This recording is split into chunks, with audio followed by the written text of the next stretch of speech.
সাপ্তাহিক ছুটির দিনে রাজধানীর মিরপুর চিড়িয়াখানায় উপচে পড়া দর্শনার্থীর ভিড়। কেউ এসেছেন বন্ধুদের সঙ্গে, কেউ আবার পরিবারের সদস্যদের হাত ধরে। রাজধানীর বাইরে থেকেও ছুটে এসেছেন অনেকে।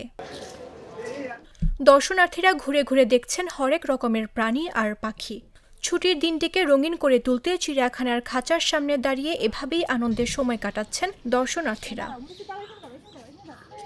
প্রথমে তো ঢোকার পরে বানর দেখলাম, তারপরে হরিণ দেখলাম, সিংহ দেখলাম, বাঘ দেখলাম, আরও অনেক কিছু দেখা বাকি আছে, দেখবো এখন। ফ্যামিলি নিয়ে ছুটির দিনে ঘুরতে আসছি আমরা চিড়িয়াখানায়। তো অন্য দিন হয়তো সুযোগ হয় না, ছুটি টাইম মতো পাওয়া যায় না।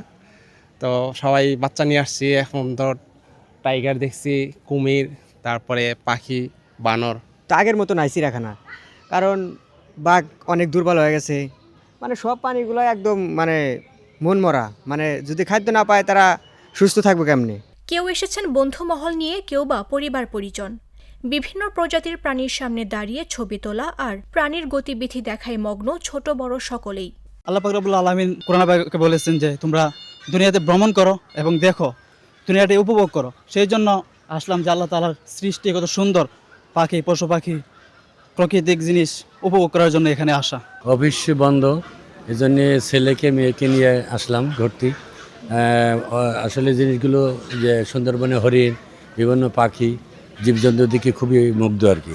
একমাত্র ছুটির দিন সময় কাটানোর জন্য আসলে খুবই আমাদের জন্য এবং মানুষের জন্য এটা একান্ত প্রয়োজন। দর্শনার্থীরা জানান, চিড়িয়াখানার পরিবেশ রক্ষায় সবার সচেতন হওয়া জরুরি। খাঁচার সামনে আবর্জনা না ফেলার পাশাপাশি প্রাণীদের বিরক্ত না করার আহ্বান জানান তারা। একনল অ্যাডভান্সড হাইজিন সোপ, এবার জীবাণু ধুলাবালি ঘাম ক্লিন বোল্ড।